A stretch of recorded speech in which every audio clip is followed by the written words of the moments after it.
লোকটা রিফাত সাহেবের সামনে এসে দাঁড়িয়ে বলল, ভুল করে ফেললি, তুই আমাকে ডেকে অনেক বড় ভুল করলি। আমি মৃত ছিলাম, ভালোই ছিলাম, জাগিয়ে দিবি। রিফাত সাহেব থর থর করে কাঁপছে, ভয়ে তার শরীরের সমস্ত লোম দাঁড়িয়ে গেল।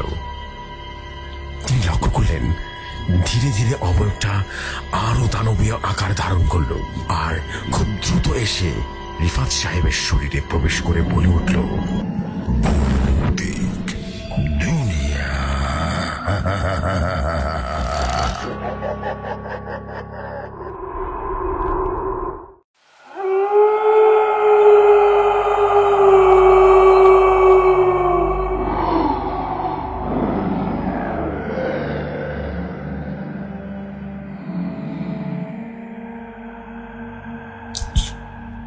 যেভাবে লেখা আছে সেভাবেই পড়ছি। তিনি লিখেছেন, নিজামের ঘুম ভেঙে গেছে। গভীর রাত, ঘড়ির রেডিয়াম ডায়ালে দেখাচ্ছে 2:15। বাইরে নিকশ কালো অন্ধকার। আজ অমাবস্যা। সপ্তাহখানেক হলো এই বাড়িতে উঠেছে নিজাম। অতি পুরনো ব্রিটিশ আমলের বাড়ি। ভাঙাচোরা লন্ড ভণ্ড অবস্থা বাড়ির। শখের বসে কেনা হয়েছে। ছাদে হাঁটাহাঁটির শব্দ পাওয়া যাচ্ছে। এই নির্জন বাড়িতে নিজাম ছাড়া আর কেউ থাকে না। কাজের ছেলে ফরিদ সন্ধ্যায় বাড়ি চলে যায়। হাঁটা চলার শব্দ শোনা যাচ্ছে প্রতিদিনই। তবে গতকাল মনে হলো কেউ খুব করুণ সুরে কাঁদছে। কিশোরীর মেয়ের ফুপিয়ে কাঁদার আওয়াজ। আজ আবারও সেই কান্নার শব্দ শোনা যাচ্ছে। বিদ্যুতের ব্যবস্থা এখনো হয়নি। সপ্তাহখানেক লাগবে বিদ্যুতের ব্যবস্থা করতে। বালিশের পাশে রাখা ব্যাচ বাক্সটা হাতড়ে হাতড়ে খুঁজে নিল নিজাম। বিছানা থেকে নেমে একটা কাঠি জ্বালিয়ে দেয়ালে টাঙানো হারিকেনটায় আগুন জ্বালিয়ে দিয়েছে। সিদ্ধান্ত, ছাদে যাবে। কান্নার আওয়াজ বেরিয়ে চলেছে ধীরে ধীরে। কাঠের রেলিং দেওয়া পুরনো সিঁড়ি জায়গায় জায়গায় নড়বড় হয়ে গেছে। হারিকেনের মৃদু আলোয় সিঁড়ি বেয়ে উঠেছে নিজাম। আস্তে আস্তে এসে দাঁড়িয়েছে সিঁড়ি ঘরের দরজার সামনে। কান্নার আওয়াজটা যেন বুকের মধ্যে ভয়ের শীতল স্রোত যেন জাগাচ্ছে বারবার। ডান হাতে দরজার হাতলটা ধরল, আর বাঁ হাতে হারিকেন। তীব্রভাবে ভয়টাকে যেন জেগে বসেছে হঠাৎ করে। ছুটে পালিয়ে যেতে ইচ্ছা করছে এই অদ্ভুত বাড়ি থেকে। জোরে জোরে বার কয়েকবার নিঃশ্বাস নিয়ে ভয়টাকে কাটাবার চেষ্টা করলো সে। ধাতস্থ হয়ে ধীরে ধীরে খুলল সিঁড়ি ঘরের দরজাটা। কিছু একটা দেখা যাবে সে অনুযায়ী বোনকে প্রস্তুত করে নিয়েছিল। কিন্তু সামনে দৃশ্যটা দেখার পর সেই সাহস যেন উড়ে গেল মুহূর্তেই। ছাদের উপরে হেলে পড়েছে আমড়া গাছের একটা বড় ডাল। আমড়া গাছের ঝাঁকড়া ডালটার নিচে একটা মেয়ে বসে আছে। মুখটা হাঁটুর সাথে লাগানো, গায়ে লাল শাড়ি। কান্নার ধমকে যেন একটু পর পর কেঁপে কেঁপে উঠছে তার শরীর। তার বাম পাশে হাতে 3 দূরে একটা রক্তাক্ত ক্ষত বিক্ষত দেহ পড়ে আছে। বিকৃত রক্তটা দেহ থেকে মাংস কুবলে কুবলে খাচ্ছে একটা অতিকায় আকৃতির কালো কুচকুচে কুকুর। হারিকেনের আলো পড়তে বেটা মুখে তুলেতে চাইল নিজামের দিকে। কুকুরটার আহারও বিঘ্ন ঘটালো। অগ্নি দৃষ্টিতে তাকিয়ে আছে নিজামের দিকে। এতটা চাপ তার মস্তিষ্ক আর নিতে পারল না। নিজাম জ্ঞান ফেরানোর পর নিজেকে আবিষ্কার করলো ঘরের বিছানায়। ফরিদ চিন্তিত মুখে দাঁড়িয়ে আছে তার পাশে। হারুন ডাক্তার বসে আছে টেবিলের কাছে রাখা জোড়া তালিতে আসে চেয়ারটায়। চোখ খুলতেই ফরিদ বলল, বিরাট বাসা বাইচে গেছেন স্যার। মরার ঘর থেকে ফিরে আসছেন। নিজাম নীরব দৃষ্টিতে তাকিয়ে রইল সে দেয়ালে টাঙানো হারিকেনটার দিকে। ওটার কাঁচ ভেঙে গেছে। নিচের দিকটা রক্ত মাখা, ঠিক রাতের সেই ক্ষত বিক্ষত মৃতদেহের মতো। ফরিদ পুকুর পাড়ে বসে আছে। মাসখানেকের মধ্যে বাড়ির চেহারা পাল্টে ফেলেছে ছেলেটা। তার প্রশংসা না করাটা হবে বিরাট অপরাধ। দিন 15 আগে ইলেকট্রিসিটির ঝামেলা মিটেছে। সব ঝামেলা সমাধান হয়ে গেছে, শুধু একটা বাদে অশরীরী ঝামেলাটা এখনো মিটেনি। ফরিদ এমন রাতে নিজামের সাথে থাকে সন্ধ্যার বেশি দেরি নেই। নিজাম বৈঠকখানায় বসে আছে। তার বসার ভঙ্গি বিচিত্র। সে দেয়ালে হেলান দিয়ে বসে আছে মেঝেতে, পা দুটো চেয়ারের উপরে তোলা। বাড়িতে কেউ এসেছে আগন্তুক ফরিদের সাথে কথা বলছে। বৈঠকখানায় বসে নিজাম তাদের কথাবার্তা শুনতে চেষ্টা করছে। খানিক বাদে ফরিদ বৈঠকখানায় এসে ঢুকে পড়ল। ফরিদের মুখে হাসি, নিজামের বসার ভঙ্গি দেখে মজা পেয়েছে ছেলেটা। হাসি চেপে রেখে বলল, ইয়েস স্যার, একজন এসছে। কে? চিনি না স্যার, তয় পীর ফকির আইব মনে হয়। হালার থাইকা ভুয়ের গন্ধ বের হয়। কি চাইছে? আপনার লোকে দেখা করবো সাহেব। তার বিদায় দাও, আর তার এরকম গন্ধযুক্ত লোকে আমার এখানে দেখবো না, বুঝতে পেরেছ? ফরিদ বেরিয়ে গেছে। ফকির সাহেব বোধহয় যেতে নারাজ। ফরিদের সাথে তার সামান্য বিতর্ক হয়েছে। ফরিদ আবারও এসেছে তার বৈঠকখানায়। ফরিদ বলল, স্যার এ যায় না কেন? আপনার লোকে সে দেখা না করে যাইব না। তাদের নিয়ে সমস্যা নেই। ফকির সাহেবকে দেখে বৈঠকখানায় নিয়ে এসেছে ফরিদ। তার শরীরে উটকো গন্ধ নাকে লাগছে। ফকির সাহেব বললেন, এই বাড়িতে উঠেছেন মাসখানিক হলো? জি। ভূত দেখেছেন বাড়িতে উঠার 7 দিন পরে? রাইট। জি। এক মেয়ে লোকের ভূত দেখেছেন, লগে একটা বিরাট কুত্তা, কালো কুত্তা, তাই না? নিজাম অবাক হয়েছে। কি দেখেছে সে রাতে? এই লোকটা তো সে কখনো বলেনি। এই লোকের সাথে রাতের ঘটনা তো জানার কথা নয়। নিজাম জিজ্ঞেস করল, আপনি জানেন কিভাবে? আমি তো ফকির মানুষ, এইসব নিয়ে কাজ কারবার। এই বাড়িতে ঝামেলা আছে, বুঝতে পারছেন? কি ঝামেলা? ভূত আছে এই বাড়িতে, ভূত। ক্ষতি হইব ওই বাড়ির লোকজনের। আপনার আগমনের হেতুটা কি বলুন তো? ভূত খোদায় দিন, বুঝতে পারছেন? ভূত খাদা। নিজাম বলল, বিনিময় কি চান বলুন তো আপনি? ফকির সাহেব হাসলেন, রহস্যময় হাসি। খানিক বাদে বললেন, 1000 দিলেই চলবো। আপনি চলে যান। আমি চলে গেলে আপনার কিন্তু ক্ষতি বাড়বে। বাড়িতে থাকতে পারবেন না। এত পয়সা খরচ করে কেনা বাড়ি, বিরাট বিপদে পড়বেন বললাম। নিজাম বলল, না থাকতে পারলে চলে যাব। বাড়ি খালি থাকবে, অসুবিধা নেই। আপনি বিদায় হন। আপনি 1000 টাকা কম দিয়েন। আপনি বিদায় হন। ভূতের সাথে মাসখানিক হয়ে আছি, তার প্রতি মায়া জন্মে গেছে। তারই বাড়ি ছাড়া করবো না, আমি ইচ্ছা নেই। ফকির সাহেব রুষ্ট হয়েছেন।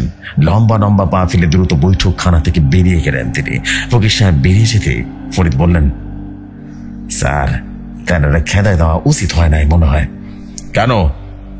ভূত খেদায় দিতেন তিনি, ঝামেলা মিটাই দিত, বুঝেন নাই? সে দুষ্টু লোক, শরীরে পচা বিষটা মেঘে আসছে, বুঝতে পেরেছে? তারা কেমনে বিশ্বাস করি? দুষ্টু প্রকৃতির লোক ভূত দূর করতে পারে না। এই কাজের জন্য উত্তম লোক দরকার। ইমাম সাহেব আছে, এনারে বললে কিন্তু ব্যবস্থাটা হয়ে যাবো। কি বলেন আপনি? বলুন নাকি তারে? আগামীকাল সকালে যাইবা তার কাছে, ওনারা বিকালে আসতে বলবা, বুঝতে পারছো? জি স্যার, বুঝতে পারছি।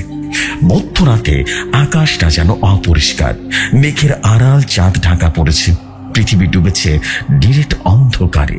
ছাদে হাঁটাহাঁটির শব্দ এখনো পাওয়া যাচ্ছে। এই শব্দ এখন বেশ পরিচিত লাগছে। এর জন্য হওয়া ভয়টা কেটে গেছে। কান্না শোনা যায় মাঝে মধ্যে, তাই কান্নার আওয়াজ কিছুটা ভয় ধরিয়ে দেয়। নিজাম জেগে আছে। ঘুম এসেছিল সন্ধ্যানাতে, সেই ঘুম নষ্ট হয়েছে ফরিদের টাকা ডাকিতে। খাওয়ার জন্য ডেকেছে ফরিদ। খাওয়া শেষে ঘুম কেটে গেছে। ফরিদের সাথে কিছুক্ষণ গল্প গুজব করা যায়। সেটার পাশে ঘরে থাকে, রাতে জেগে থাকে। ফরিদ মনে হয় ভয় পায়, এই জন্যই ঘুমায় না। সারা রাত লাইট জ্বালিয়ে রাখে। নিজাম দাঁড়িয়ে আছে ফরিদের ঘরের দরজায়। ফরিদের ঘরের দরজা বন্ধ, বাতিও নেভানো। মনে হয় ঘুমিয়ে পড়েছে। ডাকাডাকি না করে নিজের ঘরে ফিরে আসার জন্য পা বাড়িয়েছে নিজাম। সিঁড়িতে কারো পায়ের শব্দ শোনা গেল। হঠাৎ করে শব্দটা শোনা গেল। নিজাম দাঁড়িয়ে আছে, বুকের ভিতরে অস্থির একটা কাজ করছে। ভূত এতদিন ছাদে ছিল, তাতে কোনো অসুবিধা ছিল না। তার ঘরে থাকতো, ভূত থাকতো ছাদে। উপরে নিচে থাকতে কোনো অসুবিধা ছিল না, কিন্তু ভূত এবার নিচে নামছে, এইটা ভালো লক্ষণ নয়। সিঁড়ি বেয়ে যত নিচে নামছে, নিজামের ভয় যেন ততই বেড়ে চলেছে। সিঁড়ি বেয়ে নিচে নেমে এসে ফরিদ নিজামকে দেখে বলে উঠল, এত রাতে বাইরে বেরোছেন কেন স্যার? কিছু লাগবো? নিজাম মাথা নাড়লেন। এত রাতে ছেলেটা ছাদে গিয়েছে কেন, এই প্রশ্ন ঘুরপাক করছে তার মনে। নিজাম জিজ্ঞেস করলো, ফরিদ? যে স্যার। ছাদে গিয়েছিলে কেন? এমনিতে স্যার। ভয় নেই তোমার? ভয়ের কিছু নাই স্যার, ফরিদের কথায় অন্যরকম একটা ভাব দেখা দিয়েছে। পরিচিত ফরিদ ভীত স্বভাবের, তার সাথে এই ফরিদের কোনো বিল নেই। ফরিদ বলল, সাথে বেশ চমৎকার পরিবেশ, যাবেননি স্যার? চলো যাই। ফরিদের কথায় রাজি হয়ে যাওয়া উচিত হয়নি, না বলতে গিয়েও বলতে পারেনি নিজাম। মনে মনে আফসোস করতে করতে ফরিদের পেছন পেছন সিঁড়ি পেয়ে উঠলেন নিজাম। ছাদের বাতি নিভানো, এরকম তো হওয়ার কথা নয়। সারা রাত এই বাতি জ্বালানোয় থাকে। নিজাম জিজ্ঞেস করলো, ফরিদ, বাতি নিভানো কেন? কি জানি স্যার, হ্যাঁ মনে হয় নষ্ট হয়ে গেছে। আমি তো একটু আগে দেখে আসছি। আপনি এখানে দাঁড়ান, আমি গিয়ে বাতিটা জ্বালায় আসি, কেমন? নিজাম সিঁড়ির দরজা কাছাকাছি দাঁড়িয়ে আছে। ফরিদ গিয়েছে বাতি জ্বালাতে, কিন্তু ছেলেটা বেশি দেরি করছে। বাতি জ্বালাতে জ্বালাতে এত তো সময় লাগার কথা নয়। নিজাম দুবার ডাকলো ফরিদকে, কোনো সারা শব্দ পাওয়া গেল না। হঠাৎ মনে হলো ফরিদের কিছুটা হয়েছে। নিজাম অন্ধকারে পা বাড়ালো ছাদের দিকে। ছাদের ওঠার সাথে সাথে বাতি মিটমিট করে জ্বলতে শুরু করলো। বাতির কাপা কাপা হলদে আলোয় ফরিদকে দেখা যাচ্ছে না। সেটা কেন, কোথায়? এই চিন্তা যেন ঘিরে ধরেছে নিজামকে। আস্তে আস্তে আবারও বাতিটা নিভে গেল। ঘুটঘুটে অন্ধকারে দাঁড়িয়ে আছে নিজাম। ফরিদের কোনো সারা শব্দ নেই। ভয়ে শরীরের রক্ত ঠান্ডা হয়ে যাচ্ছে। হঠাৎ পেছন থেকে ফরিদ বলল, স্যার, এই দিকে দেখেন। নিজাম পেছনের দিকে তাকালো। ঘন কালো অন্ধকারের মাঝে একটা হারিকেন জ্বলে উঠেছে হঠাৎ করে। সেদিন সে কাঁচ ভাঙা হারিকেন। ফরিদের দেহ আমড়া গাছের ঝুঁকে পড়া একটা ডাল ঝুলছে। আমড়া গাছের পাতাহীন চোখা ডালটা যেন ফরিদের বুক পিঠ এপর ওপর করে বেরিয়ে গেছে। রক্তের ফোঁটা টপ টপ করে পড়ছে ছাদের মেঝেতে। ফরিদ হঠাৎ করে চোখ খুলে তাকালো আর বলল, স্যার, আপনি পিছনে দেখেন তো একবার, পিছনে দেখেন। ঠান্ডা আবহাওয়া যেন দর দর করে খামছে নিজাম। ফরিদ মারা গেছে। শুধু মারাই যায়নি, বড় ভূত হয়েছে। আতঙ্কগ্রস্ত অবস্থায় ধীরে ধীরে পেছন ঘুরে তাকালো নিজাম। সেদিন সে মেয়েটা দাঁড়িয়ে আছে ছাদের শেষ প্রান্তে। গায়ে সেদিনের সে লাল শাড়ি। সেদিন খেয়াল করেনি নিজাম, মেয়েটার হাত দুটো উল্টো, পা দুটো পেছনের দিকে ঘোরানো। মেয়েটার পাশের বসে আছে কালো রঙের সেই কুকুরটা। তার সামনে দুইটা থাবাহীন দেহ, একটা মানুষের মুন্ড। মেয়েটা হেসে উঠল, ভয়ঙ্কর ভয় ধরানো হাসি। অপার্থিব সে হাসিতে মিশে আছে মৃত্যুর আহ্বান। মেয়েটা শূন্যে ভেসে ধীরে ধীরে এগিয়ে আসছে নিজামের দিকে। নিজাম পিছু হাঁটছে, তার পা দুটো যেন টলছে। ধীরে ধীরে দৃষ্টি যেন ঝাপসা হয়ে এলো নিজামের সামনে। দেখা গেল শুধু নিকশ কালো এক অন্ধকার। নিজামের জ্ঞান ফিরে এসেছে। গায়ে উটকো গন্ধওয়ালা সে ফকির ঝুঁকে আছে নিজামের দিকে। পাশে দাঁড়িয়ে আছে ফরিদ, তার চোখে একেবারে উদ্বিগ্ন দৃষ্টি। ফকিরের গায়ে উটকো গন্ধ যেন সারা ঘরে ছড়িয়ে গেছে। নিজাম তাকিয়ে আছে ফরিদের দিকে। ফকিরের গায়ের গন্ধ আজকে তার নাকে লাগলো না। তার দৃষ্টি উদ্বিগ্ন চোখে দাঁড়িয়ে থাকা ফরিদের উপরে একদম যেন তাকিয়ে আছে। জেফরি ভাই, এই ছিল ঘটনা। ভালো লাগলে পড়ে শোনাবেন। গল্পের লেখকের নাম শেখ জাহিদ হোসেন সাদ, গল্পের নাম অমাবস্যা। জেফরি ভাই, ভালো লাগলে পড়ে শোনাবেন। আমি খন্দকার মামুন বলছিলাম। আসসালামু আলাইকুম। ভৌতিক দুনিয়া, এটাই আমার প্রথম কালেক্টেড স্টোরি। ভালো লাগলে পড়ে শোনাবেন।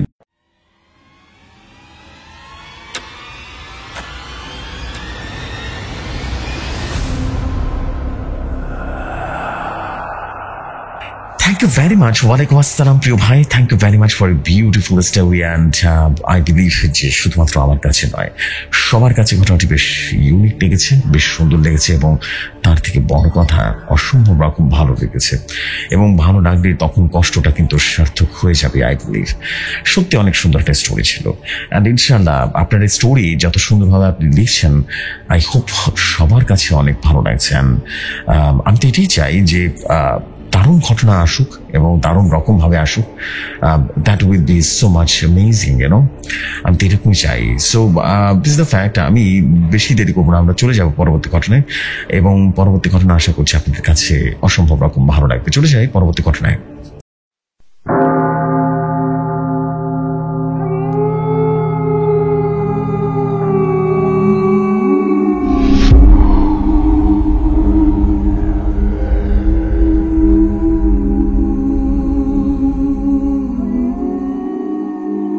যেভাবে লেখা আছে সেভাবেই পড়ছি।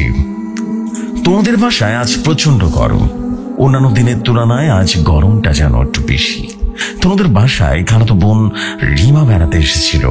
রিমা গরমে অতিষ্ঠ হয়ে বলল, আগে যদি জানতাম তোদের বাসায় এত গরম তাহলে আর আসতামই না। রিমা তখন বলল, আজকে আসলে আর আজকে এত অতিষ্ঠ হয়ে গেলে? তাহলে বোঝো আমরা গরমের সময় কতটা কষ্ট করে থাকি এই বাসায়। তখন রিমা বলল, আসলে কিভাবে থাকিস সে তনু? আমাদের বাসায় তো এত গরম পড়ে না, আর গরম পড়লেও তো ছাদে গিয়ে বসে থাকি। চল না ছাদে যাই, তাহলে গরমটা একটু কম লাগবে। ছাদে বাতাস আছে। না না, এই রাতের বেলা ছাদে যাওয়া যাবে না, আমার ভয় করে। তনুরে, এত ভয় পাস কেন? রাত তো কেমন 8টা বাজে, চল যাই, কিছু হবে না, আমি আছি না। আমি থাকতে আবার ভয় কিসের? তারপর রিমা তনুকে এক প্রকার জোর করে ছাদে নিয়ে যায়। ছাদে যাওয়ার পর তারা মৃত বাতাস অনুভব করলো। বাসায় ফ্যানের বাতাস থেকেও এই বাতাসটা যেন একটু বেশি শান্তির। তখন রিমা বলে উঠলো, দেখলি এখন শরীরটা একটু ঠান্ডা ঠান্ডা লাগছে না? ইস, ভুলে গেলাম, ফোনটা সাথে করে নিয়ে আসা উচিত ছিল। আচ্ছা তুই একটু দাঁড়া, আমি খালি যাবো আর আসবো, ফোনটা নিয়ে আসবো, ঠিক আছে? আপু, আমাকে একা রেখে যেও না, আমি চাই তোমার সাথে আমার ফোনটাও নিয়ে আসি। তুই শুধু শুধু এত ভয় পাস কেন বলতো? হ্যাঁ, আমি খালি যাবো আর আসবো, 5 মিনিট লাগবে। এই 5 মিনিট তুই একা থাকতে পারবি না? তোর ফোনটা আমি নিয়ে আসবো, নে, সমস্যা নেই। তারপর দুজনে গান শুনবো। এই বলে রিমা তাড়াতাড়ি চলে যায় ফোন আনতে। এদিকে তনু ভীষণ ভয় লেগেছে। রাতের বেলা তো সে কোনো দিনই ছাদে আসে না, আজকে তাও তো খালাতো বোনের জোড়াজুড়িতে আসতে হলো। ঠিক তখনই সে ছাদে যেন অন্য কারো উপস্থিতি টের পেল। কে সেটা দেখার জন্য তার নজর চলে যায় ছাদের একটা কোণার দিকে। সেখানে আম গাছের একটা ডাল ঝুলে আছে, আর সেই ডালটার নিচে একজন মহিলা সাদা বোরকা পরিহিত দাঁড়িয়ে আছে। মুখ চোখ পর্যন্ত ঢাকা, শুধু চোখ দুটো দেখা যায়, কিন্তু মুখের ওপরে কাপড়টা এত পাতলা যে মহিলাটার মুখের অবয়ব আকৃতি অনায়াসে দেখা যাচ্ছে। এটা দেখে তনুর হার্ট বিট যেন বেড়ে যায়, রক্ত যেন হিম শীতল হয়ে গেছে। যে দৌড় দিবে সে শক্তিটুকু তার নেই। ইতিমধ্যে আবারও সে দেখতে পায় মহিলাটি তার দিকে তাকিয়ে হাসছে। সে অনেক কষ্ট করে নিজের পা দুটো চালিয়ে সে সিঁড়ি দিয়ে নামবে। ঠিক তখনই রিমা ফোন নিয়ে আসে। তনু দেখে বলল, কিরে, কোথায় যাচ্ছি রে? ও নিশ্চয়ই কাছে ভয় পেয়েছিস, তাই না? আল্লাহ, মানুষ এত ভয় পায় কিভাবে আমি বুঝি না। তোমার এসব হাজারা আলাপ দেখো, আর আমাকে ভীতু বলছিলে, তাই না? তাহলে আসো আমার সাথে। তারপর তারা দুজন ওই ডালটার দিকে গেল এবং দুজনেই যেন থমকে গেল, কারণ তখনই ওই মহিলাটা ওভাবে দাঁড়িয়েছিল।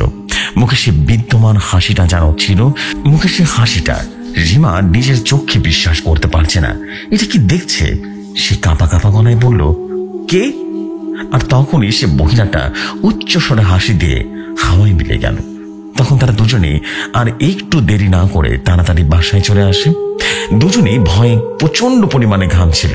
তারপর তনুর বাবা মায়ের সাথে পুরো ঘটনাটা খুলে পড়ল।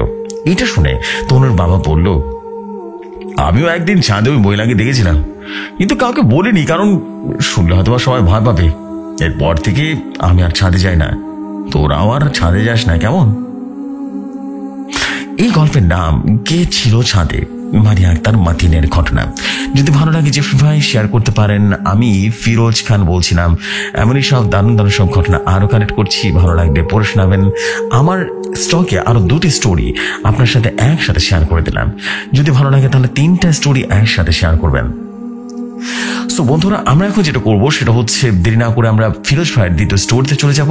একের সাথে যেহেতু 3টা স্টোরি শেয়ার করা হয়েছে বা আমাদেরকে পাঠিয়েছেন, তাই আমরা 3টা স্টোরি একসাথে শেয়ার করে দেবো। 3টি স্টোরি আমাদের ফিরোজ ভাইয়ের ঘটনা। আশা করছি আপনাদের বেশ ভালো লাগবে। চলে যাই পরবর্তী ছোট একটি স্টোরিতে। আশা করছি স্টোরিটা বেশ সুন্দর লাগবে আপনাদের কাছে। চলে যাই ঘটনায়।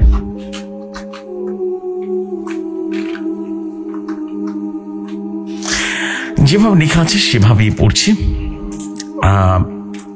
লেখা আছে, ক্লিনিক্যাল প্র্যাকটিস নাইট ডিউটির সময়গুলো সবসময় একটু আলাদা মানসিক প্রস্তুতি রেখে কাজ করতে হয়। কারণ রাত যখন পৃথিবীর বুকে আঁধারের ঘনঘটা নেমে আসে, তখন মধ্যরাতও মৃত্যুপুরীর নিস্তব্ধতা নিয়ে দেখা দেয় হাসপাতালগুলোর প্রতিটা ওয়ার্ডে। এমনই এক নাইট ডিউটিতে ছিলাম ময়মনসিংহের কোনো এক হাসপাতালের একটি ব্রেন সার্জারি বিভাগে। ওষুধপত্রগুলো গুছিয়ে টেবিলে বসে এক নতুন পেশেন্টের ফাইল হাতে নিয়ে কেস স্টাডি করছিলাম। রাত তখন 1টা বা 1:30 বাজে। রোগীর ঝামেলা তেমন না থাকায় সিনিয়র স্টাফ আপুকে আশ্বস্ত করে তাকে রেস্ট নিতে পাঠালাম। যে কোনো প্রয়োজনে আমি যেন ওনাকে ডাক দেই বলে আপু রুমে চলে গেলেন। কিছুক্ষণ বসে থাকার পর ভাবলাম ওয়ার্ডে একটা রাউন্ড দিয়ে দেখা যায়। ওয়ার্ডের দুপাশে বেডগুলো, মাঝখানে হাঁটছিলাম আর দেখছিলাম প্রায় সবাই ঘুমানোর প্রস্তুতি নিয়ে শুয়েছে। কেউ বা রোগীর মাথার কাছে এসে ঝিমুচ্ছে। হাঁটতে হাঁটতে ওয়ার্ডের শেষ কিনারায় এসে দেখি এখানে যে লোকটি ভর্তি আছেন তার মাথার কাছে বসে আছে সদ্য কিশোরী এক মেয়ে, নীরবে কেঁদেই চলেছে।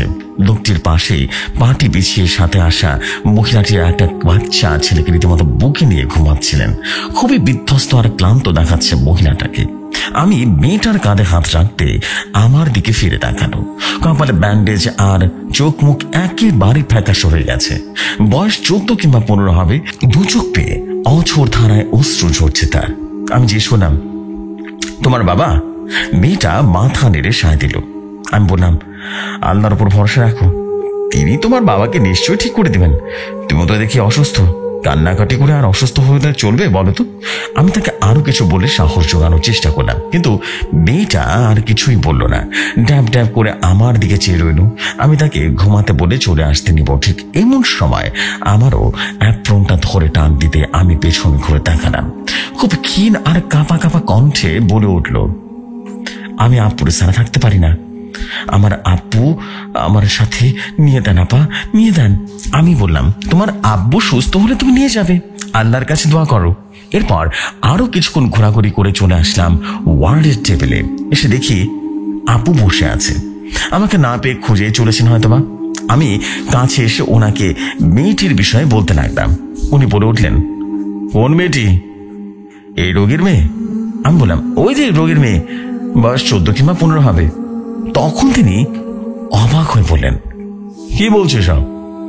এ রোগীর স্ত্রী তো বলছেন তার স্বামী আর মেয়ে একসাথে রোড অ্যাক্সিডেন্ট করে মারা গেছে। মেয়েটি হাসপাতালে এনে চিকিৎসা দেওয়ার অবস্থাতে মারা গেছে, আর তার স্বামীকে এখানে ভর্তি করা হয়েছে। আমার যেন বিস্ময়ের সীমা রইল না। তবে ওয়ার্ডে কার সাথে আমার কথা বলছিলাম, তবে কি কোনো স্বপ্ন দেখছিলাম? আর এত কিছুর পরেও সে মহিলা বাচ্চাটার কোলে দৌড়ে রীতিমতো টেবিলের দিকে এলেন আর আমাদের টেনে নিয়ে গেলেন। লোকটি নাকি হঠাৎ খিচুনি উঠে এখন আর নাড়াচাড়া করতে পারছেন না। আপুকে নিয়ে ওখানে যেতেই দেখি লোকটি আগের মতো করে নিথর হয়ে পড়ে আছেন। পালস চেক করতে গিয়ে আপু চমকে উঠল। দ্রুত তিনি ডিউটি ডক্টরকে ডেকে আনতে বললেন। আর আমার তখন চোখ গেল ওয়ার্ডের জানালার পাশে সেই কার্নিশে। আবছা আবছা অন্ধকারে মনে হলো কেউ গুটি সুটি মেরে সেখানে বসে আছে। জানালা দিয়ে হিমশীতল বাতাস যেন প্রগাঢ় নিস্তব্ধতায় ডুবিয়ে দিচ্ছে চারিপাশ। মনে হচ্ছিল ওয়ার্ডের চেনা পরিবেশ এক মুহূর্তে অচেনা হয়ে গেল। আমি যেন কোনো এক মৃত্যুপুরীতে দাঁড়িয়ে আছি, সেখানে মৃত্যু পায়রা ডানা ঝাপটাচ্ছে চারিদিকে। ডক্টর রেনো অতঃপর নিশ্চিত করলো লোকটির মৃত। মহিলাটি যেন পাথর হয়ে গেছে। আরো অবাক হলাম যখন দেখলাম কোলের বাচ্চাটি চেপে ধরে বিড়বিড় করে জানালার দিকে চেয়ে বলতে লাগলেন, আমারও সায়াম, দোহাই লাগে, লকে লকে লয়ে আসো, লোকে লয়ে আসো। গল্পের নাম মৃত্যু পায়রা। এই গল্পের লেখক ইসমত আরা তন্নি। যিশু ভাই, গল্পটি ভালো লাগলে পড়ে শোনাবেন। এবার আসি যিশু ভাই আমার আজকের পাঠানো 3 নম্বর স্টোরিতে। এই গল্পটি ভালো লাগলে অবশ্যই পড়ে শোনাবেন। আমি ফিরোজ খান বলছি, শুরু করছি 3য় গল্প। প্রিয় বন্ধুরা, আমাদের ফিরোজ ভাই 3য় নম্বর ঘটনাটি যে ভাই পাঠিয়েছেন আমি ঠিক ওনার মতো করেই পড়ছি। আশা করছি আপনাদের বেশ ভালো লাগবে। চলে যাই সরাসরি 3য় গল্পে এবং ফিরোজ ভাই আজকের এই ঘটনাটা দিয়ে আমরা ফিরোজ ভাইয়ের স্টোরি শেষ করব। সো আমরা চলে যাচ্ছি ফিরোজ ভাইয়ের পাঠানো 3 নম্বর স্টোরিতে। আশা করছি আপনাদের বেশ ভালো লাগবে। চলে যাই সরাসরি 3 নম্বর স্টোরিতে। যেভাবে লিখেছেন সেভাবেই পড়ছি। বৃহত্তর ময়মনসিংহ শহর থেকে একের পর এক নিখোঁজ হয়ে যাচ্ছে সদ্য জন্ম নেয়া নবজাতক শিশু। মেডিকেল কলেজ, হাসপাতাল সহ শহরের নাম করা বিভিন্ন প্রাইভেট এবং সরকারি হাসপাতালে রোজ নিখোঁজ হয়ে যাচ্ছে একের পর এক নবজাতক। মডেল থানায় জমা হচ্ছে একের পর এক নিখোঁজ হয়ে যাওয়া নবজাতকদের করা নিখোঁজ মামলা। হাসপাতাল কর্তৃপক্ষ যেমন চিন্তায় বাধা ছিঁড়ে যাচ্ছে, ঠিক তেমনই শহরের নগর পিতা মেয়রেরও চিন্তায় ঘুম নেই। কি বা কারা এসব করছে? উপর মহল থেকে একের পর এক চাপ আসছে থানায় কর্তব্যরত ওসি এসআইদের উপরে। নানা রকম জিজ্ঞাসাবাদ, সিসিটিভি ক্যামেরায় ফুটেজ চেক করেও যখন কোনোভাবে কোনো কাজ হচ্ছে না, তখন কড়া পাহারায় নিযুক্ত করা হয় হাসপাতালগুলোতে। ব্রহ্মপুত্র তীরে বসে আছে একাকী সোহানা। বাতাস তার কোমর পর্যন্ত থাকা চুলগুলো যেন নদীর ঢেউয়ের মতো উঠছে বাতাসে। দৃষ্টি তার এক দূর সীমানায়, তীব্র দৃষ্টি যেন তার চোখে মুখে।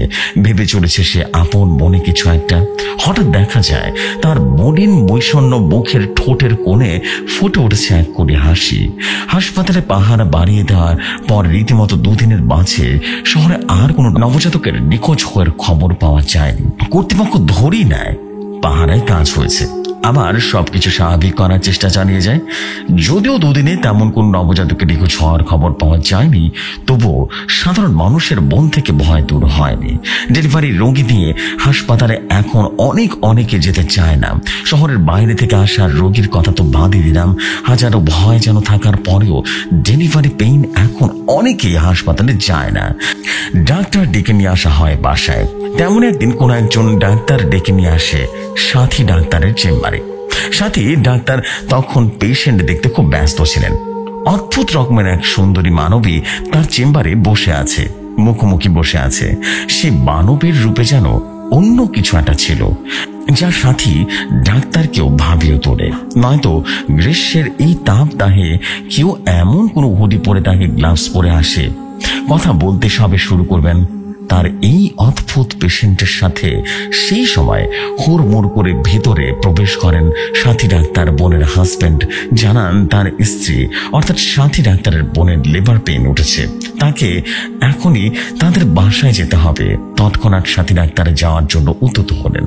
তার সামনে বসে থাকা অদ্ভুত এই সুন্দরীর দিকে তাকিয়ে মুচকি হাসি হেসে দুঃখ প্রকাশ করে উনি চলে যান তার বোনের বাসায়। সেজন্য হাসি দেখা যায় সুন্দরী পেশেন্টের ঠোঁটেও। তবে এই কি সৌজন্যবোধের হাসি নাকি অন্য কিছু? মাঝখানে কেটে যায় 2 ঘন্টার সময় পেরিয়ে তখন 7:50। সন্ধ্যায় বৃষ্টি হওয়ার পর জয়নুল পার্কের ব্রহ্মপুত্র তীরে মানুষের আনাগোনা তখন নেই বললেই চলে। পার্কের পাশে নৌকা পাবেন, আর এই আশায় ওই পারে ঘরে ফেরার তাড়া পড়েছিলেন কালো মিয়া। নদীর কাছে এসে দেখলেন যা বাবা, একটা নৌকাও নেই। তিনি বসে পড়লেন একটা গাছের নিচে। ঠিক তখনই তার কানে আসলো গুড়মুড় করে কিছু হাড় চাবানোর শব্দ লক্ষ্য করে তিনি এগিয়ে গেলেন। টর্চ মেরে যা দেখলেন তা দেখে তিনি মোটেও প্রস্তুত ছিলেন না। দেখলেন 22 থেকে 23 বছরের এক অদ্ভুত সুন্দরী মানবীকে, যার খোলা চুল, হালকা বাতাস উড়ছে পূর্ণিমা চাঁদের মতো করে, গায়ের রং যেন গরমের মাঝেও হুডি পরা। হাতের গ্লাভসগুলো মাটিতে পড়ে আছে, আর হাতের শোভা পাচ্ছে সুচারু নখ যা রক্তে রঞ্জিত হয়ে আছে। সেই সুন্দরী মানবীর মুখে লেগে আছে লাল রক্ত, যা এই আধারে কানেক্ট করা যেন বর্ণ ধারণ করেছে। দুহাতে ধরে আছে নবজাতকের মাথা। শরীরের কোনো অস্তিত্ব বলতে নিচে পড়ে আছে একটা নবজাতকের আধা খাওয়া হাত। কালো মিয়ার দিকে তাকিয়ে একটা মুচকে হাসি দিল সে মানবী। এই দৃশ্যটা আর বেশিক্ষণ সহ্য করতে পারলো না কালো মিয়া। মুহূর্তে জ্ঞান হারালো সে। সাথী ডাক্তারের বোনের বাসা থেকে ভেসে আসছে কান্নার আওয়াজ। বারবার যেন কান্না করে জ্ঞান হারাচ্ছে ডাক্তারের বোন। সদ্য জন্ম নেয়া নবজাতককে যে কোথাও খুঁজে পাওয়া যাচ্ছে না। এই ছিল ভয়ঙ্কর এক আতঙ্কের ঘটনা। যদি জিফরি ভাই ভালো লাগে পড়ে শোনাবেন। আশা করি ঘটনাটি সবার কাছে ভালো লেগেছে। জিফরি ভাই ভালো লাগলে এই 3টে স্টোরি একসাথে মিলিয়ে শেয়ার করে দেবেন। আমি ফিরোজ খান বলছিলাম। আসসালামু আলাইকুম।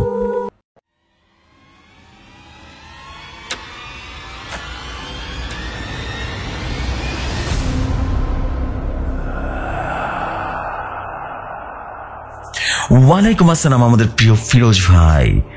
সত্যি কথা, ভালোবাসার আরেক নাম ফিরোজ ভাই। সিরিয়াসলি আমাদের ফিরোজ ভাই মানেই দারুণ কিছু, ফিরোজ ভাই মানে অসাধারণ কিছু, এবং ফিরোজ ভাই মানে একটা ভালোবাসার প্রতীক। সত্যি দারুণ, অনেক অনেক বেশি আনন্দ লাগছে ফিরোজ ভাই আপনার এই স্টোরির জন্য, বিকজ এত ভালো স্টোরি যখন কানেক্ট করে নিয়ে আসেন তখন আসলে মনটা আনন্দে ভরে যায়। দারুণ, এক কথা অসাধারণ ছিল। Thank you very much for মানে super amazing story. And I believe যে শুধুমাত্র আমার কাছে নয়, সবার কাছে স্টোরিটা ভীষণ রকম ভালো লেগেছে, বিকজ আমি জানি যে আসলে কোন ঘটনা কখন কিভাবে লেগেছে, কার কাছে কিভাবে কিরকম লেগেছে। I know, thank you very much. এবং স্টোরিগুলো সেরকম স্টোরি ছিল, মানে মনের মতো সুন্দর স্টোরি ছিল। আপনাকে অসংখ্য ধন্যবাদ স্টোরির জন্য। আশা করছি পরবর্তী ঘটনা অনেক বেশি ভালো লাগবে সবার কাছে। সো এই হচ্ছে বিষয়, আমি দেরি করবো না, আমি চলে যাবো পরবর্তী ঘটনায়। আশা করছি পরবর্তী ঘটনা আপনাদের কাছে অনেক বেশি ভালো লাগবে। চলে যায় ঘটনায়।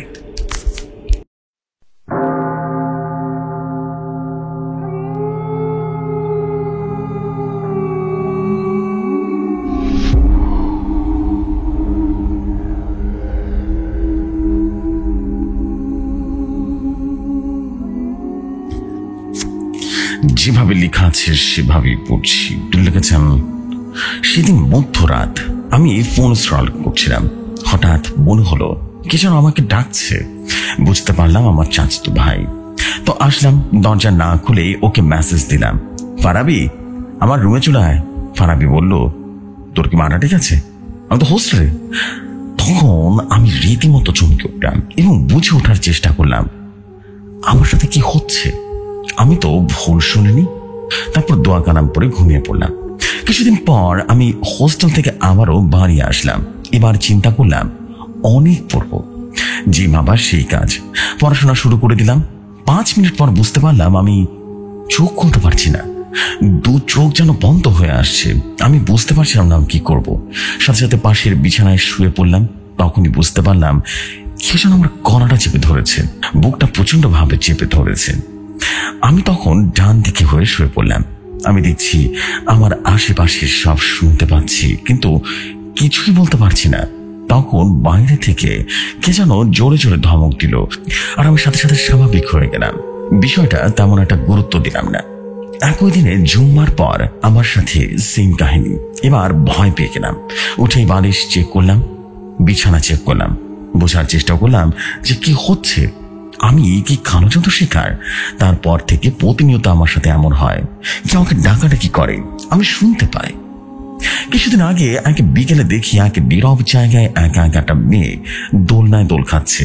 আমি অনেকক্ষণ তাকিয়ে থেকে ভাবতে লাগলাম এই মেয়েটা আবার কে। তখনই মনে পড়লো এখানে তো কোনো দোলনা থাকার কথা নয়। তারপর দ্রুত চলে যাই। কিছু সময় পর বন্ধুদের নিয়ে এসে দেখলাম সেখানে দোলনা বলতে কিছুই নেই। তাহলে কি দোল ছিল একটু আগে? তারপর কিছুদিন আলহামদুলিল্লাহ ভালোই চলছিলাম। হঠাৎ একদিন রাতে ঘুমাতে গেলাম। আবারও যখন চোখ বন্ধ হয়ে আসছে তখনই পূর্বের আওয়াজটা আমার কানে আসছিল। আমি ভাবলাম আজ দেখবো। আমি ফোন হাতে নিলাম ভিডিও করবো বলে। ঠিক তখনই ফোনটা বন্ধ হয়ে গেল। ফোন আবারও চালু করলাম, কিন্তু ফলাফল একই, ফোন বন্ধ। 3 থেকে 4 বার সেম কাহিনী হওয়াতে প্রচন্ড পরিমাণে ভয় পেয়ে গেলাম। হাত পা যেন কাঁপছিল। ঠিক তখনই দেখলাম আগুনের স্ফুলিঙ্গ আমাকে রীতিমতো তেড়ে আসছে। নিজেকে শক্ত করে চোখ পলক ফেলার আগে আবারও দেখলাম আমি কি ঠিক নাকি ভুল দেখছি। যখন বুঝলাম আমার দিকে এটা আসছে তখন এক দৌড়ে ছোট বোনের রুমে চলে গেলাম। যাওয়ার পর ফোন চালু হলো। তারপর সারা রাত ঘুম হলো না। ওই রাতে একটা পাখি আমার রুমের পাশে সারা রাত ডাকাডাকি করছিল। এই ঘটনা আরো 10 বছর আগে একবার দেখেছিলাম যে একটা পাখি আমার সামনে আসলো। তারপর স্বাভাবিক মানুষের মতো বলল, তুমি বাইরে বের হও, তোমার জন্য মজা নিয়ে এসেছে। তারপর পাখিটা পাশের বিলম্ব গাছে গিয়ে বসলো, আর সাথে সাথে আমি চিৎকার দিয়ে রুমে উপস্থিত সবাই উঠে গেল। আর তখন পাখিটা দেখলাম না, সাথে কেউই আমার কথা বিশ্বাস করলো না। তারপর আমি ওই মাদ্রাসা থেকে চলে আসি। আর 2012 থেকে 2022 সাল পর্যন্ত আমার কোনো সমস্যা হয়নি। এই বছর আবারও সমস্যা হচ্ছিল। আলহামদুলিল্লাহ আমি সব সময় দোয়া কালাম পড়ে চলি, 5 ওয়াক্ত নামাজ পড়ি। যেদিন নামাজ মিস হবে সেদিন 100% আমার সাথে নর্মাল ঘটনা ঘটবেই। আমার খুব ইচ্ছে দেখার কি আমার সাথে এমনটা করে। দেখতে খুব ইচ্ছে করে সে দেখতে কেমন। এই গল্পের নাম অদৃশ্য সন্তান। গল্পের লেখকের নাম হোসেন তালাত। জসু ভাই আমি নাহিদ সরকার। ঘটনাটি কালেক্ট করেছি, যদি ভালো লাগে পড়ে শোনাবেন।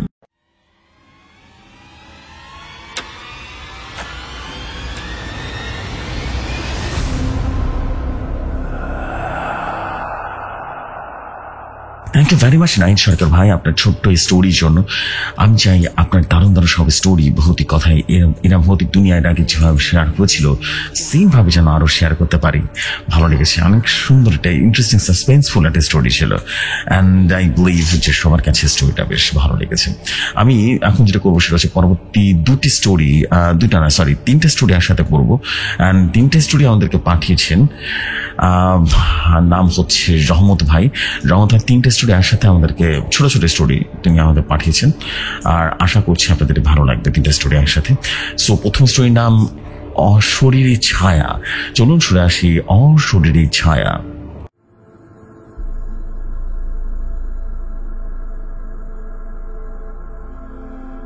যেভাবে লেখা আছে সেভাবেই পড়ছি। আরেক ধাপ এগুলি আমি ছাদ থেকে নিচে পড়ে যাব, জেনেও আমি নিজেকে থামাতে পারছি না। সর্বোচ্চ চেষ্টা করে যাচ্ছি অসাড় হয়ে আসা শরীরে শক্তি সঞ্চয় করে পিছিয়ে আসার, কিন্তু কোন এক অদৃশ্য শক্তি আমাকে যেন ক্রমাগত টেনে নিয়ে যাচ্ছে নিচের দিকে। বরণের নীল জামাটার জায়গাও যেন ছিঁড়ে গেছে, হাত পা ছিলে রীতিমতো রক্ত বের হচ্ছে। অসহ্য যন্ত্রণার সাথে মনে হচ্ছে ডান পায়ের কোনো একটা হাড় মুচকে গিয়েছে। আমি গলা ছেড়ে চিৎকার করতে যাচ্ছি, অথচ কেউ শুনছে না। শেষমেশ খুব কাছ থেকে বিকট এক তীব্র আওয়াজ ভেসে আসতে আমার ঘুমটা ভেঙে গেল। হুড়মুড় করে উঠে নিজেকে আবিষ্কার করলাম নিজের বিছানায়, ঘামে ভিজে একদম একাকার হয়ে আছি।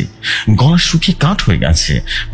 পা নামানোর চেষ্টা করতেই বুঝতে পারলাম পায়ে ঝিমঝিম ধরে আছে। এটার নতুন নয়, প্রায় এমনটাই হয়, কিন্তু তাই বলে আজ এত ভয়ঙ্কর স্বপ্ন। রাতের শেষ দিক তখন, আর 1 ঘন্টার মধ্যে আচান হবে মনে করার চেষ্টা করছিলাম স্বপ্নে কি ঘটলো, কিন্তু আবছা একটা শ্যাওলা পড়া ছাদের দিকে বিকট চিৎকার ছাড়ার কিছুই যেন মনে পড়ল না। আমি বা কেন আঘাতপ্রাপ্ত অবস্থায় ছিলাম তারও কোনো ব্যাখ্যা খুঁজে পেলাম না। আসলে কিছু স্বপ্নের কোনো ব্যাখ্যা বা অর্থ থাকে না, এমনটা ভেবে বিষয়টা মাথা থেকে ঝেড়ে ফেললাম। বিছানা থেকে উঠে পানি খেলাম। ওয়াশরুমে যাওয়ার জন্য রুম থেকে বের হতে দেখি বারান্দাটার আলো এখনো জ্বলছে। সুইচ বন্ধ করার জন্য বারান্দার দিকে এগিয়ে যেতে আমি বড় একটা ধাক্কা খেলাম। এটা দেখে যে করিডোরের শেষ মাথায় ঠিক আমারই মতো দেখতে একটা মেয়ে দাঁড়িয়ে আছে, পরনে আমার মতোই নীল জামা আর জায়গায় জায়গায় কাটা ছেঁড়া। ডান পা খুঁড়িয়ে আমার দিকে এগিয়ে আসছে। আমি এক চিৎকার দিয়ে দৌড় দিয়ে রুমের দরজা খুলতেই বোনের সাথে যেন একটা ধাক্কা খেলাম। সে ওয়াশরুমে যাওয়ার জন্য বের হচ্ছিল। আমার চিৎকার শুনে আরো বেশি ভয় পেয়ে গেল। আমি বলতে যাব কিছু, তখনই আমার আওয়াজটা শুনে অপর রুমমেট মিতা জেগে উঠল। উঠে সে আমার চেয়ে আরো দ্বিগুণ জোরে এক টানা চিৎকার করলো। ওর চিৎকার শুনে মনে হচ্ছিল কোন এক অশরীরী শক্তি ভর করেছে ওর উপরে। হঠাৎ মনে হলো এই চিৎকারই তো যেন আমি স্বপ্নে শুনেছিলাম। আমরা ওকে থামানোর চেষ্টা করতে বলল। ও জেগে ওঠে নাকি আমাকে একই সাথে দরজার সামনে আর বিছানায় শুয়ে থাকা অবস্থায় দেখতে পাচ্ছিল।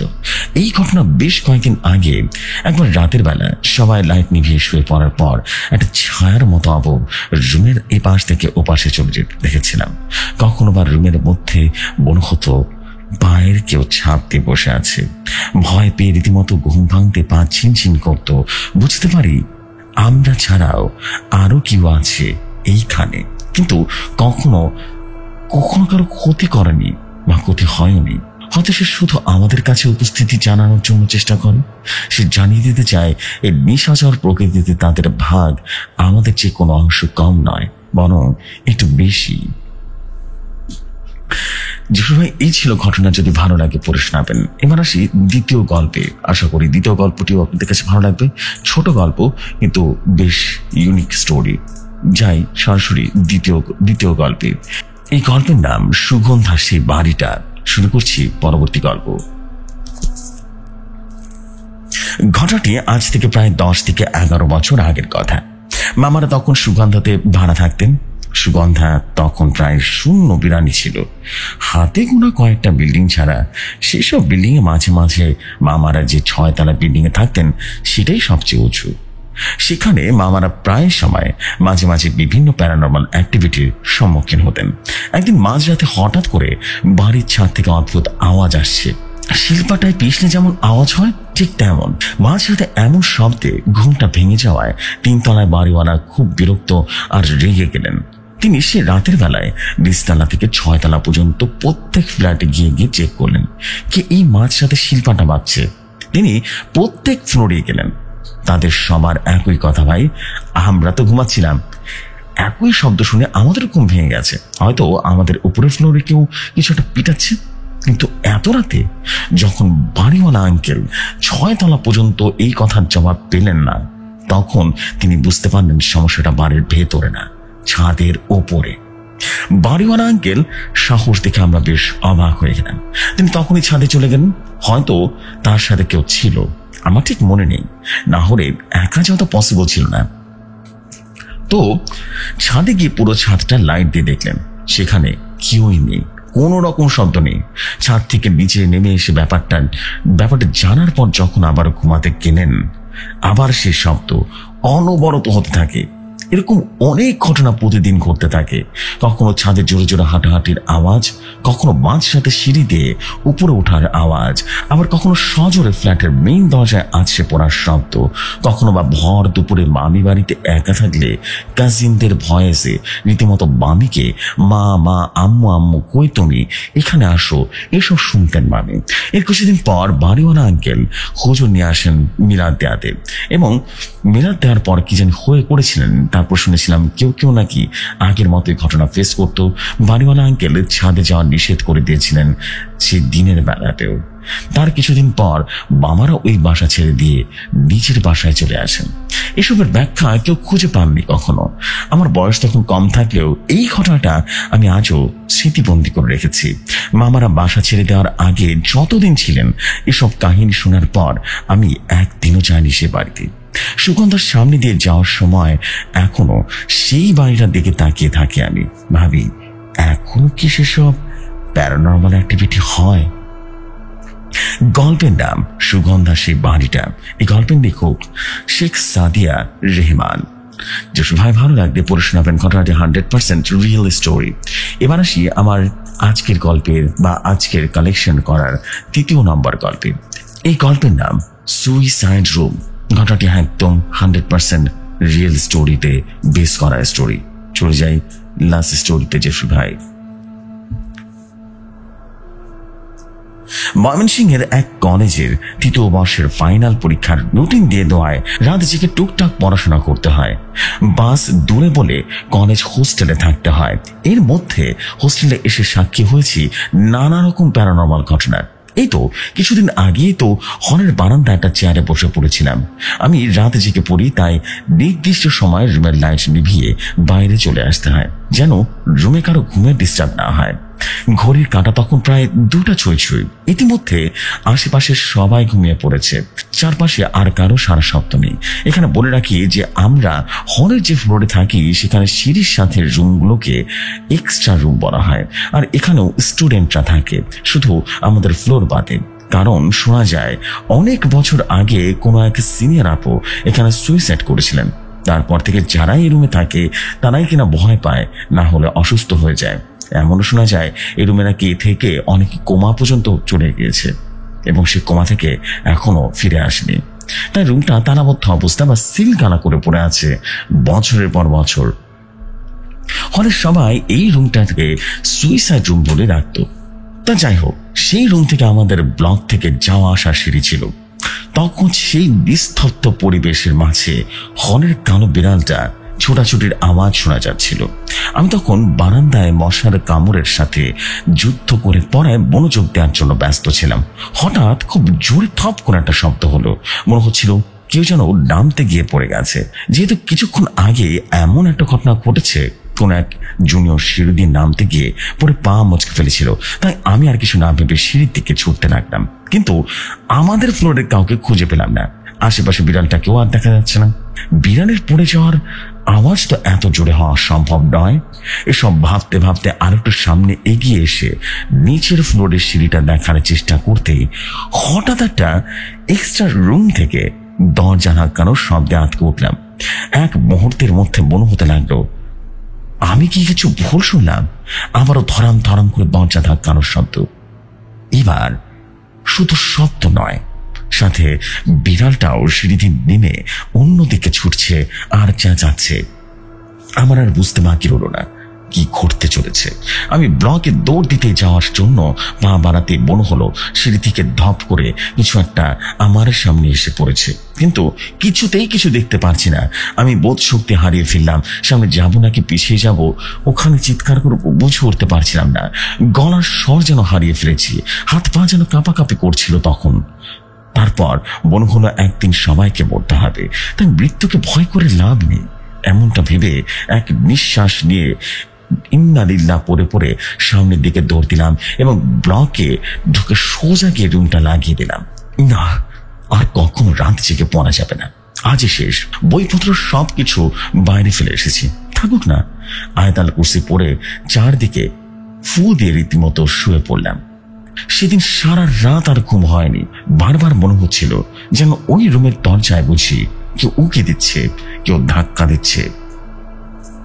গল্পটির নাম suicide room.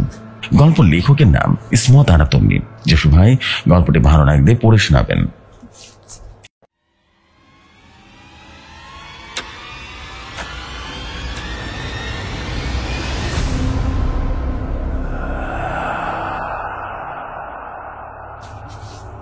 Thank you very much আমাদের নাহিদ সরকার ভাই, and I believe sorry Nahid Sarkar বলছি, আমাদের রহমত ভাই, thank you very much. And I believe যে আমাদের আজকের এপিসোডের এই স্টোরিগুলো আপনাদের সবার কাছে ভীষণ রকম ইন্টারেস্টিং লেগেছে, বিকজ স্টোরিগুলোর প্রত্যেকটা স্টোরির ডিউরেশন কিন্তু অনেক ছোট, বাট বেশ ক্রিপি।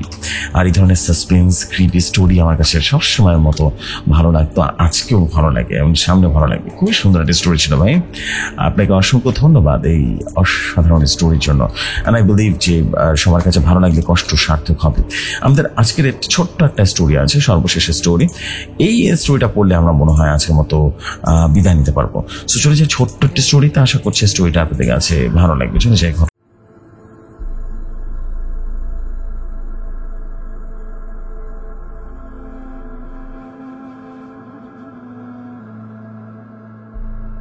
ঘটনা আমার কাছে যেভাবে এসেছে ঠিক সেভাবেই পড়ছি।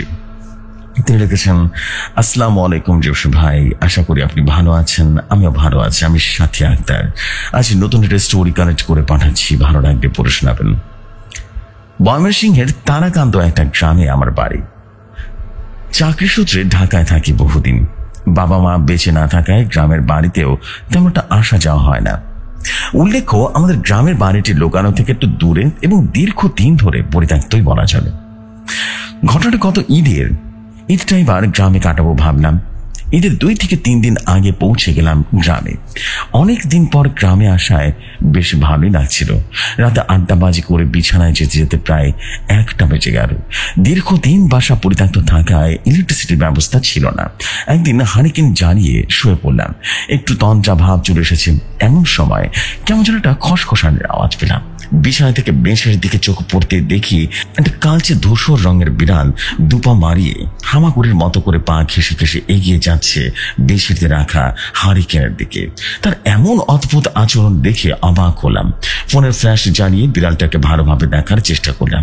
তবে কিছুক্ষণ আলোর দিকে তাকিয়ে এক নাগারে তাকিয়ে থেকে বিছানার নিচে চলে গেল।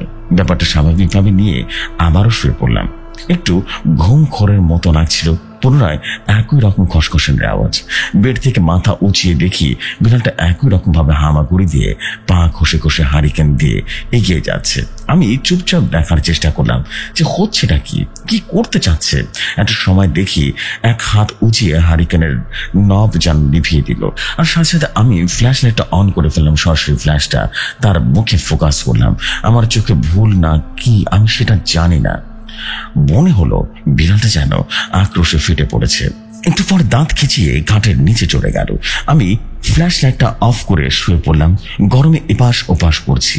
হঠাৎ মনে হলো লাফ দিয়ে কিছু একটা বিছানায় এসে পড়লো। আমি ফোনের উপরে হাত রাখতে একটা লোমশ হাতের স্পর্শ পেলাম। নিমিষেই বুঝতে পারলাম কেউ একই জিনিস খুঁজছে, আমার ফোন। আমি দুহাতে ফোন আঁকড়ে ধরার চেষ্টা করলাম। অপর পাশ থেকে একইভাবে বল প্রয়োগ করা হচ্ছে। ধস্তাধস্তি হতে ডিসপ্লেতে লাইট জ্বলে উঠল। দ্রুত ফ্ল্যাশ অন করে সামনের দিকে দেখার চেষ্টা করলাম। দেখি সে বিড়ালটা আমার বেডের কোনায় ঘাটটা কেমন যেন বাঁকিয়ে তাকিয়ে আছে আমার দিকে। একটু লাভ দিয়ে খাটের নিচে চলে গেল। আমি ব্যাপারটা স্বাভাবিকভাবে নিলাম। ফ্ল্যাশ আর অন করলাম না। দ্রুত এলাকার 2-3 বন্ধুকে কল দিয়ে বাসায় আসতে বললাম। মিনিট 10 মধ্যে তারা চলে এলো। ওদের উপস্থিতিতে বেডের নিচে চেক করলাম, বিড়ালটা সেখানে ছিল না, কিন্তু পুরো রুমটা দুর্গন্ধে পড়ে গেছে। আমরাও কেউ ওই উটকো গন্ধের কারণ খুঁজে পাচ্ছিলাম না। সেই রাতটা ওদের সাথে থেকে পরের দিন ঢাকায় ব্যাক করলাম। আমার সিক্স সেন্স সেখানে থাকাকে আর সায় দিচ্ছিল না। একটা প্রশ্ন আজও আমার মাথায় ঘোরে, বিড়ালটা বারবার রুম অন্ধকার করতে চাচ্ছিল কেন? কি ছিল তার উদ্দেশ্য?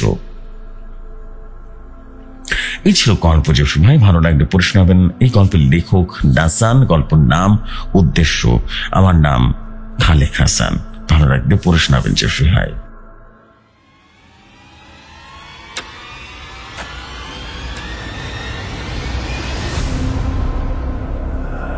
Thank you very much আমাদের খালেক হাসান ভাই for your beautiful story. And I believe যে সবার কাছে স্টোরিগুলো অনেক বেশি ভালো লেগেছে।